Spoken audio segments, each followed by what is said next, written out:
O galeguismo político xorde entre os anos 1840 e 1846, cando un grupo de estudantes e profesionais xúntase para dar forma a unha primeira definición de Galiza como unidade histórica e cultural. De mentalidades avanzadas para a época, traballan a prol dun sistema político máis democrático e descentralizado. Teñen conciencia de que a división administrativa de España en provincias está prexudicando a Galicia, posto que desapareceu a unidade de Galicia. Non existe Galicia, hai Coruña, Lugo, Ourense, Pontevedra. É provincialista, isto é, defensora dos direitos esmagados da Galiza, que fora dividida 13 anos antes por orde de don Javier de Burgos, ministro de Fomento, en 1833, en 4 anacos. E reuníanse na Academia Literaria de Santiago, onde recibían as correntes máis innovadoras do pensamento europeo que nas aulas universitarias daquela non tiñan cabida. Asumían os postulados da esquerda liberal, que era a esquerda do momento, a máis esquerda do momento que se podía ser, pero, aparte deses postulados, pois empezaron a colocar a Galicia como centro das súas preocupacións.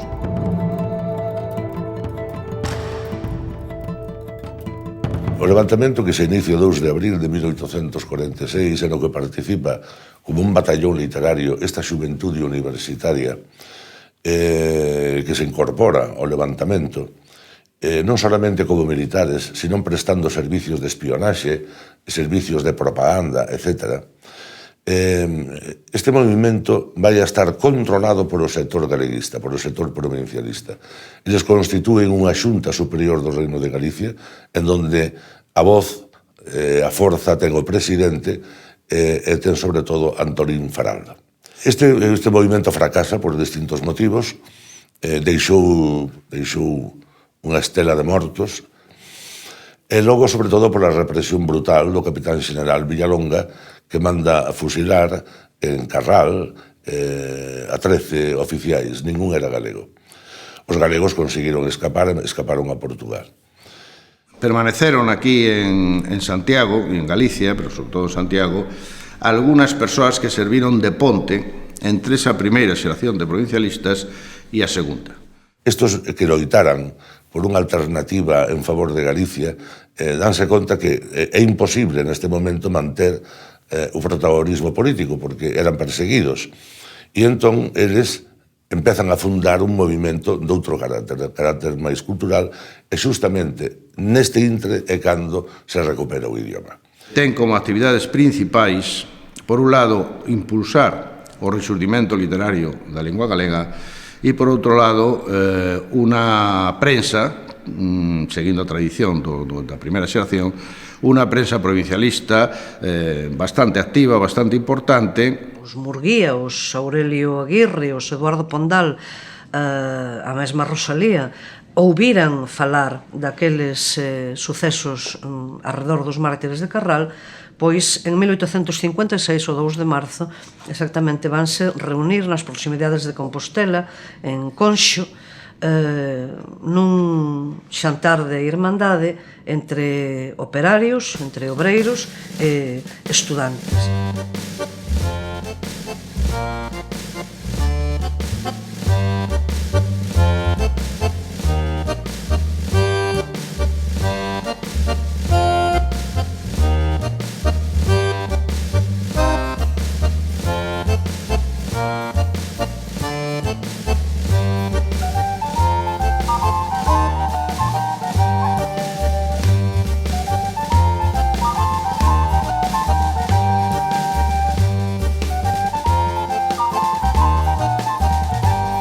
Cantares Gallegos é un libro fondamente político onde a autora, nun prólogo moi expresivo en galego, xa adianta claramente intencións fondamente rehabilitadoras e dignificadoras das clases traballadoras galegas, do direito á súa literatura, á súa cultura, á súa épica. Rosalía xa neste momento denuncia as hambrunas, as fames que Galiza ten, ou do mesmo xeito que no seu poema A xusticia pola man reivindica xa que hai veces en que os poderes públicos non actúan ao servicio da xente e que, por tanto, ela como muller se laia de que é necesario e preciso que colla a fouciña porque nin na terra nin no ceo son capaces de concederlle xustiza.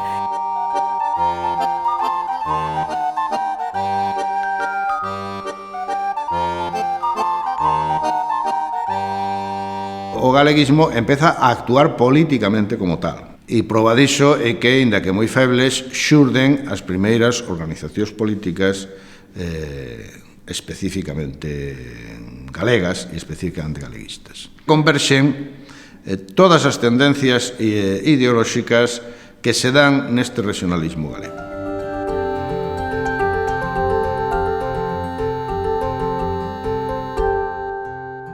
As tensións xurden rapidamente no seo da asociación e levan a esta a que, bueno, pues que desaparezca con bastante rapidez tamén. Ele é o primeiro que á altura do ano 1864 e na introducción á súa historia de Galicia, no primeiro tomo, é o primeiro que distingue claramente entre Estado e nación. Murguía di que o Estado é unha realidade política, estrictamente política, mentras que a nación é outra cousa. A nación é unha comunidade de xente que participa dunha especie de elementos obxectivos común, unha raza, unha historia propia, unha lingua propia e, sobre todo, unha vontade de querer ser distintos. Murguía xa deixa sentado a xénese da nación galega e o que será o concepto canónico de Galicia nación nas xeracións posteriores. Toda a súa obra histórica, literaria, ensaística, artística, etc., vai a estar enfocada xusto a resaltar estos elementos típicos de Galicia, atípicos con respecto de España, e, sobre todo, esa conciencia dun país que hai que reformular de novo. Reformulalo para que atope o seu sitio na historia. E reformulalo incluso para que, se é necesario, chegue a súa independencia.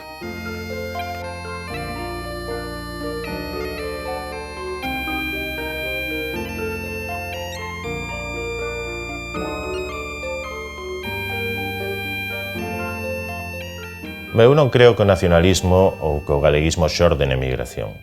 Porque, ao contrario do que acontece co nacionalismo irlandés, o impulso decisivo, no caso galego, sempre foi o da metrópoli. Sí que penso, en todo caso, que a emigración acompaña prácticamente dende o comezo, sobre todo dende a fase regionalista e a partires de 1873-74, a consolidación do movemento galeguista nas súas diversas fases. Esta emigración foi constituída por profesionais, por xornalistas, estudiantes, etc., é a que monta as primeiras pedras dos centros galegos. Non só lanzan a idea de crear centros galegos, senón que conciben, digamos, o proxecto de que os emigrantes, como colectivo organizado, van ser os motores, os impulsores do que eles chamaban a rexeneración da patria pequena. E justamente é no ano 1904 cando Murguía publica o artigo na temporada de Mondariz dicindo a necesidade dunha academia galega para crear un corpo que faga posible unha gramática, que faga posible un diccionario do galego e, sobre todo, que axude a rexeneración intelectual deste país. Cando marcha para Cuba, Curros leva no peto o artigo xa publicado. Aos poucos meses, constitúese en La Habana a Asociación Iniciativa e Protectora de la futura Real Academia.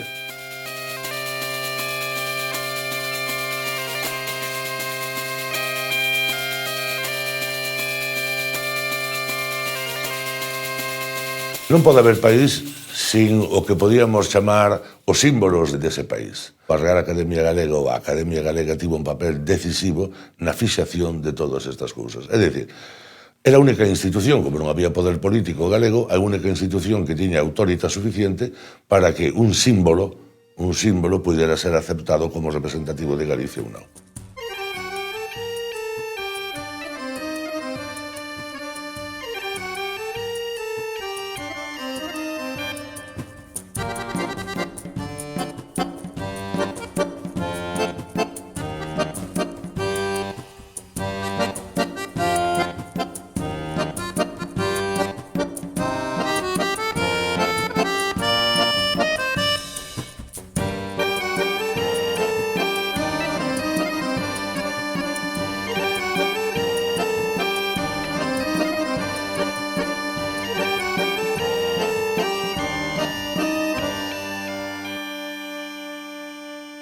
neses anos en Galicia está agromando o movemento agrarista como consecuencia da grave crise agraria finisecular e, digamos, da crecente resistencia ao pago de foros, de arrendos, etc., por parte dos campesiños.